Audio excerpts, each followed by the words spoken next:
Donc ça pédale bien, ça monte. Mais on a effectivement des suspensions qui restent ouvertes et confortables et qui apportent vraiment de la motricité et du contact. Voilà, ouais. Bonjour à tous, je suis ravi de vous retrouver pour cette nouvelle vidéo dans laquelle on va parler suspension et électronique. Alors les deux se mêlent pas forcément toujours, mais là j'ai eu la chance de pouvoir essayer les nouvelles suspensions Flight Attendant de chez RockShox à l'occasion du Vélo Vert Festival. En termes de suspension, c'est vraiment la nouveauté de l'année et donc je vous invite à découvrir ça dans cette vidéo et on se retrouve juste après. Il va se passer un truc. Je suis chez SRAM. Et chez SRAM, du coup, je vais avoir l'occasion de tester le Flight Attendant. Alors, le Flight Attendant, on en a un petit peu parlé, mais c'est ça, ce truc-là, avec ça. Donc, des suspensions pilotées électroniquement. Sur le papier, ça a l'air vraiment sympa. Et donc, du coup, on va voir ce que ça donne en utilisation sur le terrain et très curieux de découvrir ça. Bon, donc là on commence par le réglage de la pression des suspensions, donc le SAG. Donc Dimitri, ici présent, Dimitri qui est le boss de la mise au point, on va dire, des suspensions, qui est en train de me régler ça aux petits oignons. Bon, quand même, hein, vous avez vu, là on va être sur un S-Works de chez Spey, donc un Enduro S-Works, magnifique, avec transmission, tige de selle, dérailleur AXS, enfin tout sans fil, donc c'est vraiment la Rolls des vélos d'enduro. Il y a vraiment tout ce qui se fait de mieux, donc voilà, donc ça va être parfait pour tester le Flight Attendant.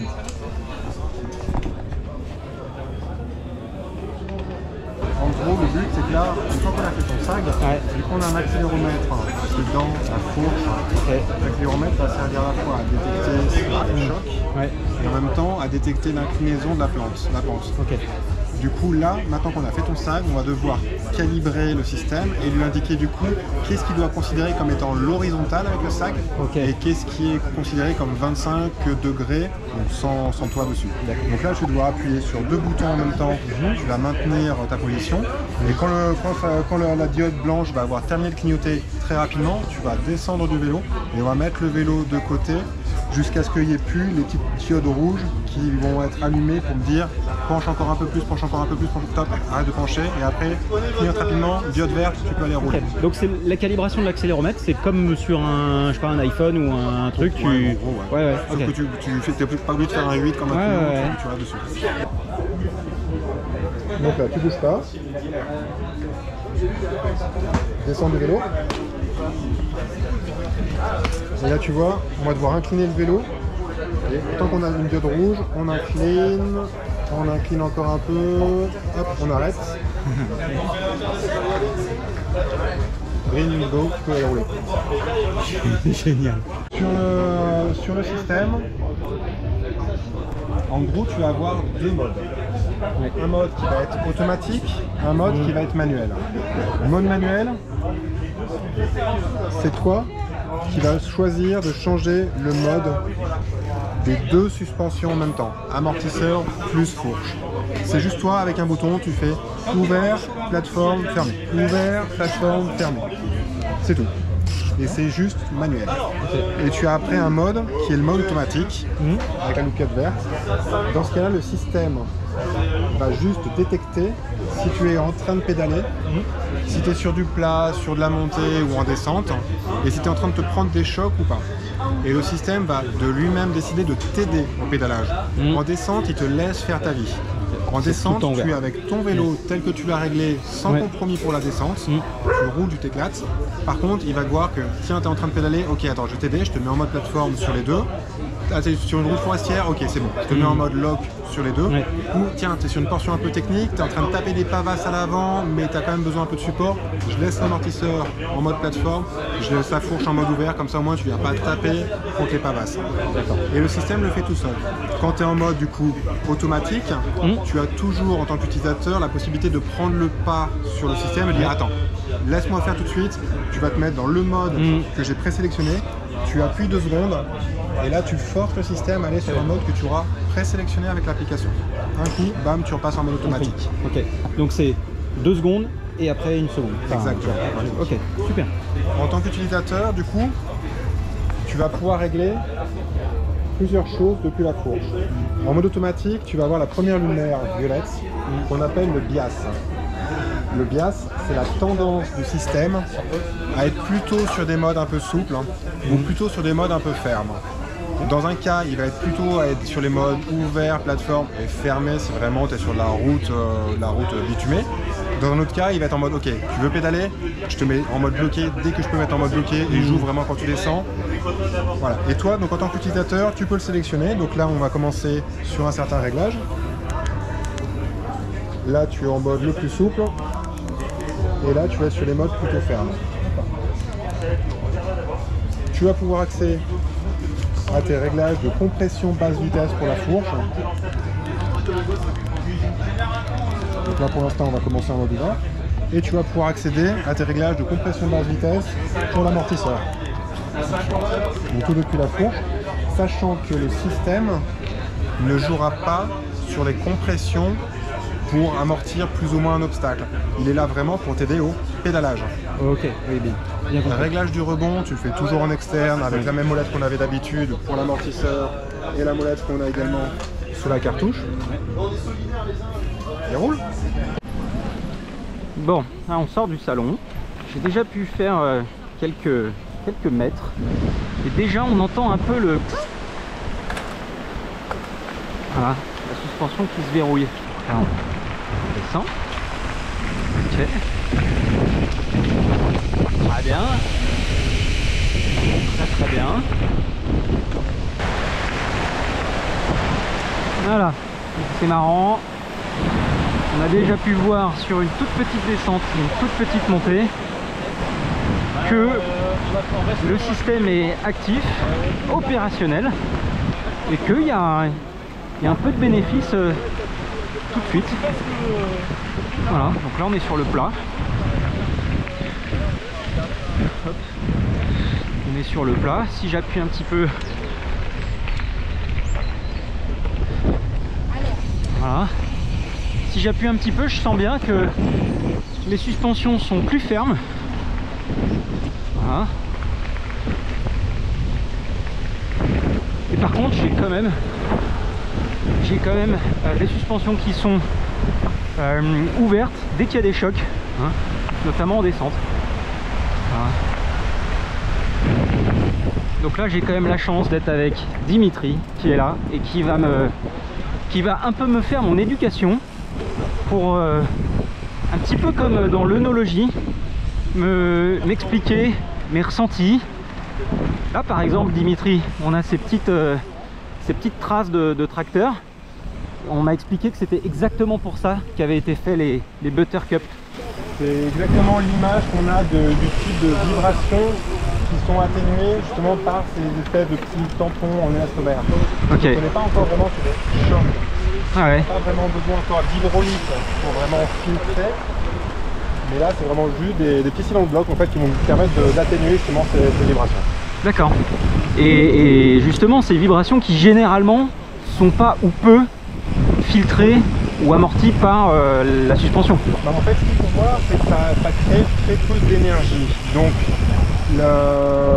quand ta suspension se met en mouvement, il faut voir que tu as des frictions, ce qu'on appelle généralement les frictions en statique, générées par les bacs de guidage, les joints racleurs, les joints que tu as au niveau de la tige d'air, les joints que tu as au niveau de la tige hydraulique, plus les frictions que tu as au niveau du piston d'air dans le plongeur, du piston de rebond qui se met en mouvement dans la cartouche.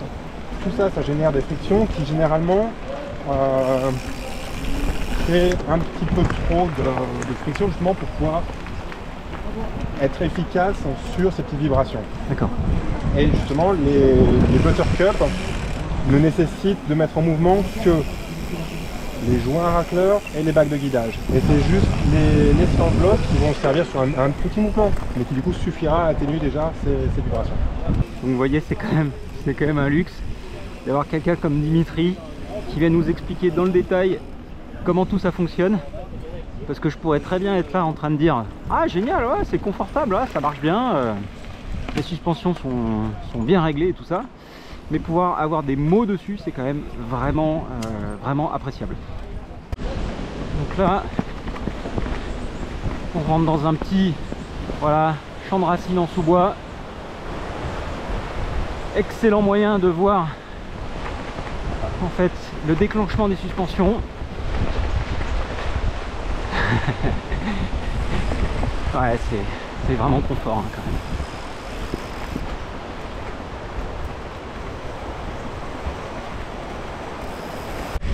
Alors quand on prête l'oreille, on entend ce petit bruit de motorisation qui va venir bloquer, bloquer ou débloquer la suspension, en tout cas, qui va venir modifier le réglage. Bon, c'est marrant et puis on l'entend pas de manière intempestive, donc ça va. En fait, c'est incroyablement lourd comme bruit, c'est le même bruit que ce que tu as oui, derrière. C'est ça. Vu qu'il est au niveau de la fourche, tu perçois un peu plus au début. C'est ça, exactement. C'est comme avoir une assistance qui va gérer différentes plateformes. Au début, tu sais pas à quoi t'attendre, donc tu es un petit peu aux aguets de tout ce qui peut se passer. Oui. Plus tu le roules, plus tu es confiant, plus tu le laisses faire, et plus tu te focalises vraiment toi sur... Bien sûr. Bien sûr. Sur ta sortie. Et on va arriver à un chemin, à un moment qui est aussi large que celui-là. Là, on s'arrêtera. Vous changerez un petit truc, vous redescendrez, vous remontez. Sans rien vous dire. Même si je sais qu'il y en a un ou deux qui ont eu quelques indices, machin comme ça. Mais jouer les. Vous avez fait du théâtre, essayez de jouer les étonnés. Et du coup, vous allez pouvoir voir à quoi ça vous sert dans la descente. À rien.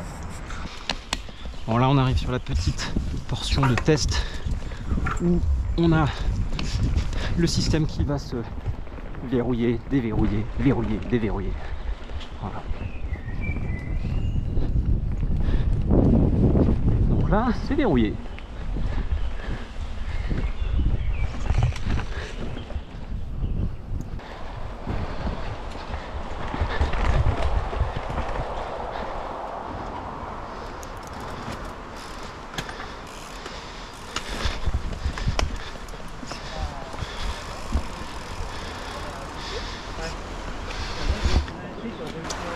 Bien. Bon, maintenant Dimitri va nous... Ok. Donc là on a... Tu montes et descentes et puis après on resplit le groupe ici. Ouais. Je reste avec toi, puis on peut redescendre, remonter si tu veux faire des petites images. Ok, très bien. Allez, petit test en descente.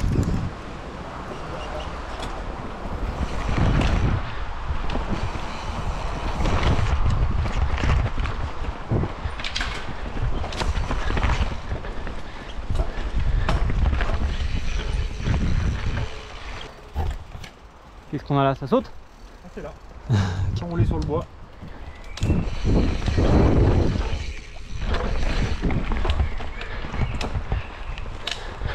Donc là je dois essayer de savoir ce qui s'est passé.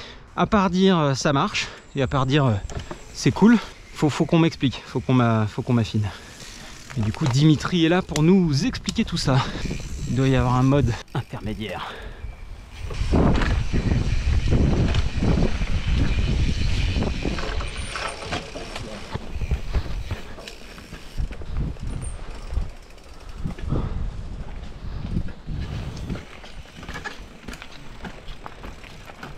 Maintenant, on a mis un nouveau truc. Donc maintenant, vous pouvez remonter et vous me direz, arrivez au frein si vous sentez un truc. Ok. Donc effectivement, il y avait un piège. C'était que il n'y avait rien à la descente, les suspensions étaient ouvertes. Maintenant, il faut faire attention à la montée. Et là, j'ai quand même l'impression que il y a un truc. Hop. Voilà. Donc il y a du rendement. Il y a vraiment du rendement. Ça monte.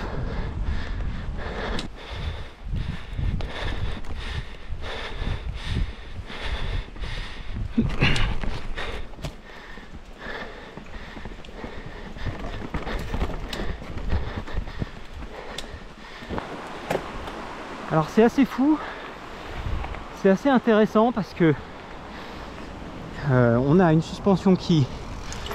On a vraiment l'impression qu'en même temps elle est ouverte, enfin en même temps elle est fermée, parce que du coup ça monte, il y a du rendement, et que en même temps elle est ouverte. J'avoue que ça me...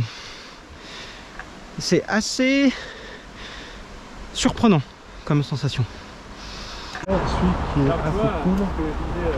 Hier, il y a un peu plus comme on crosse là-dedans, avec un sous-suspendu, vu que tu raisonnes rendement, tu veux fermer ton amortisseur, bon, tu peux réduire la compression, du coup tu n'es pas efficace, en fait, ça ne maîtrise pas, tu n'as pas de stabilité. D'accord.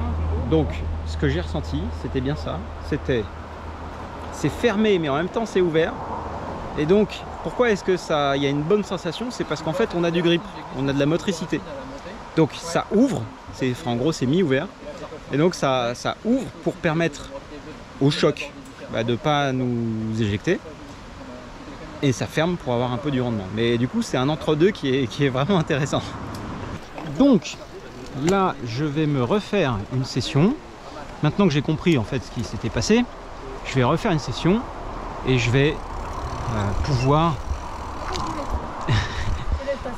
Merci beaucoup. Hop, voilà. Donc je vais pouvoir un peu comprendre ce qui se passe.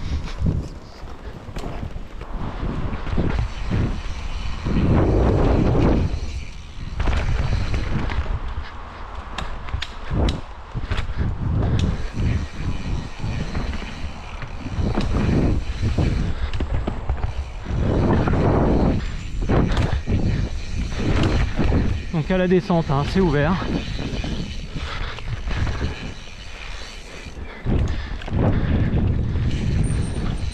Hop là, merci. Voilà, descente c'est ouvert. Tout va bien. Ça marche normal. Pas beaucoup de surprises. Sauf que sur les relances, on a quand même quelque chose qui est ouvert. Voilà. Alors maintenant, on va refaire le test en montée. Et on va observer le rendement qu'on a grâce à cette suspension qui est, on va dire, à moitié ouverte. Donc ça pédale bien, ça monte.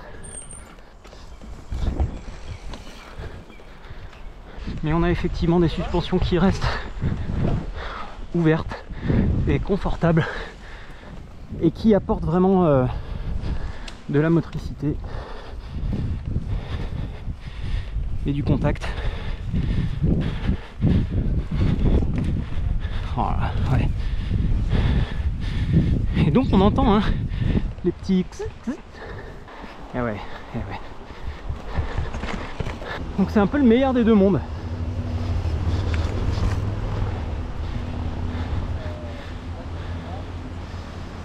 Très bien. Alors j'essaye d'affiner mon ressenti évidemment, mais j'ai l'impression, j'ai cette sensation bizarre de suspension décoordonnée, enfin tu vois, tu sais quand tu fais le test du parking et que tu as ta fourche qui s'enfonce plus que l'amortisseur, en fait tu sens qu'à un moment donné, je crois que c'est l'amortisseur qui est plus ferme que la fourche, je sais pas, peut-être qu'il y a aussi les buttercup qui jouent, tu sais les sens sont aux aguets quoi. Ce qui est vraiment cool pour les buttercup, c'est pouvoir faire un back-to-back avec une Select Plus et une Ultimate. D'accord. La Select Plus c'est comme Ultimate sans les buttercup. Ok.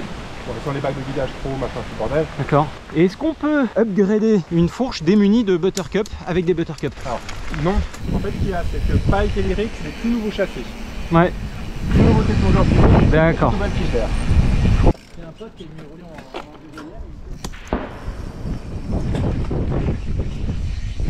Ok, on attaque la descente. Oh putain. et les suspensions sont bien ouvertes à la descente.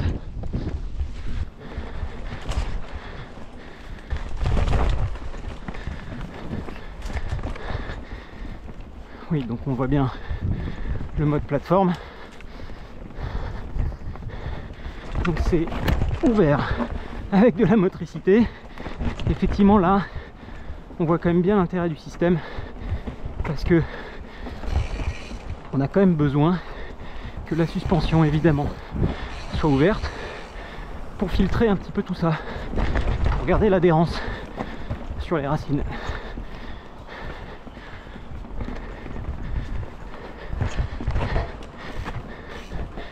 Ouais, parce que là si le système il était complètement bloqué, il y a moyen de pousser hein.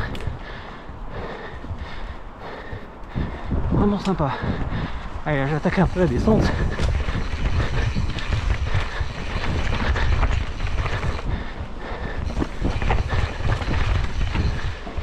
Donc full open.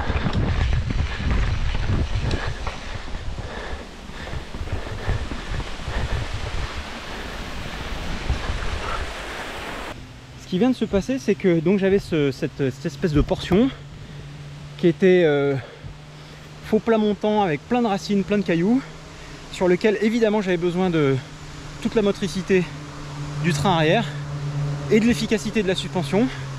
Sauf que du coup le système arrive à verrouiller, ouvrir quand j'en ai besoin, ou en tout cas sur une portion comme celle-là, me donner l'occasion d'avoir le max de motricité et l'efficacité du débattement. Qu'est-ce que t'en dis? Je suis d'accord, sachant que les racines c'est quand même un petit peu glissante là pour le coup. Ouais. Justement c'est le genre de trail sur lequel le système va avoir tendance à se mettre en mode dissocié avec la fourche qui va rester ouverte pour éviter de taper contre les racines. Et le système qui va être soit en mode ouvert, soit en mode dissocié. Donc toujours avec la fourche ouverte, mais des fois avec l'amortisseur qui va être en mode plateforme pour garder un peu de support vu qu'on était quand même sur une portion légèrement montante.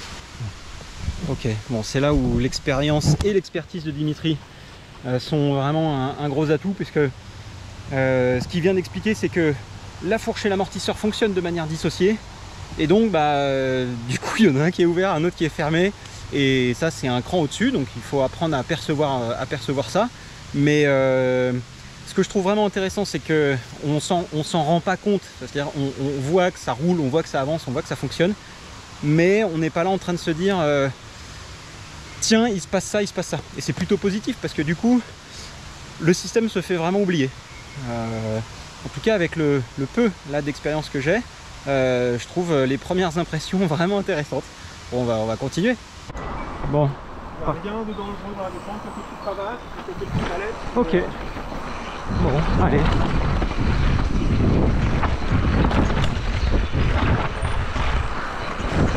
Faire attention aux pavasses quand même.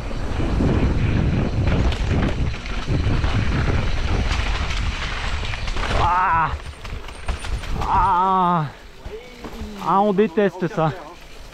Ah mais non, on était propre pendant toute la sortie. J'y ai cru, franchement j'y ai cru aussi. Bon allez.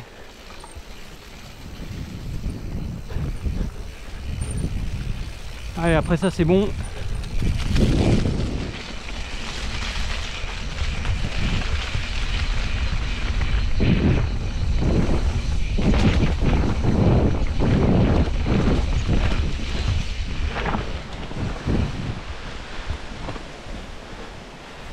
Excellent.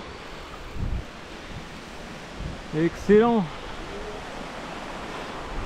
Bon. Très bien. Et là du coup il n'y avait pas non plus forcément suffisamment de choc pour utiliser tout le deb. Tu vois que tu peux quand même utiliser un peu de deb. Enfin du moins que tu as un réglage qui t'aura permis comme d'utiliser un peu de deb. Mais que malgré ce réglage un peu smooth, ça pédale. Oui bien sûr, ouais. Non mais on a bien vu quand même dans la descente qu'on avait un système, voilà, on avait un vélo d'enduro normal, entre guillemets, qui permet vraiment d'encaisser les chocs. Et là le système était bien ouvert. Et ouais, c'est génial. C'est génial. Yep, bon. Bon voilà, le tour est terminé. J'ai eu la chance d'essayer ce Flight Attendant. Merci beaucoup Dimitri. Il n'y a pas de quoi. Merci beaucoup pour ton temps, les conseils, l'expertise et puis l'aide au ressenti. C'était vraiment intéressant. Et puis ouais, hâte de faire des essais plus longue durée pour voir un petit peu comment ça marche. Bon, à plus. Voilà, c'est tout à propos de cette vidéo sur le Flight Attendant. Merci beaucoup à RockShox de m'avoir permis de réaliser cet essai dans ces conditions. Merci à Dimitri d'avoir été mon guide et voilà, mon guide sur cette expérience-là. Merci beaucoup à Audrey Gianotti qui m'a permis de réaliser cet essai dans des conditions qui étaient véritablement optimales. Donc voilà, c'était extrêmement appréciable. Si cette vidéo vous a plu, n'hésitez pas à me le faire savoir avec un petit pouce vers le haut. Si vous avez des questions ou des sujets que vous aimeriez que j'aborde dans d'autres vidéos, n'hésitez pas également à me le faire savoir dans les commentaires. Et puis, d'ici la prochaine vidéo, n'oubliez pas de vous abonner. Et en attendant, surtout, kiffez très fort. À bientôt.